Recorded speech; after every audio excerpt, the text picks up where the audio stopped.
কথা বলেন না কেন? দুনিয়া কারে থাকতে দিছে বেটা? সাদ্দাত কই?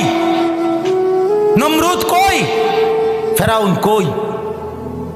কারুন কই? পৃথিবীর জালেমরা কই?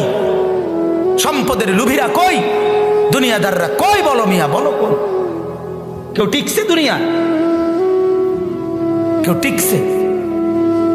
আমরা কিতাবে পড়ছি ভারতের দিল্লির এক বাদশা ছিল শের শাহ। শের শাহ 40 বছর একটানা যুদ্ধ করছে এই রাজত্বের জন্য, দিল্লির রাজত্বের জন্য। ওনার বয়স যখন 65, তখন উনি দিল্লির বাদশাহী পুরা পাইছে। সেদিন পাওয়ার পরে একদিন আফসুস করে বলতেছে, হায় দুনিয়া, তুই আমারে যখন ধরা দিলি তখন আমার কবরে যাওয়ার সময় হয়ে গেল। মানে আজ 40 বছর মেহনত কইরা দুনিয়া যখন বাদশাহী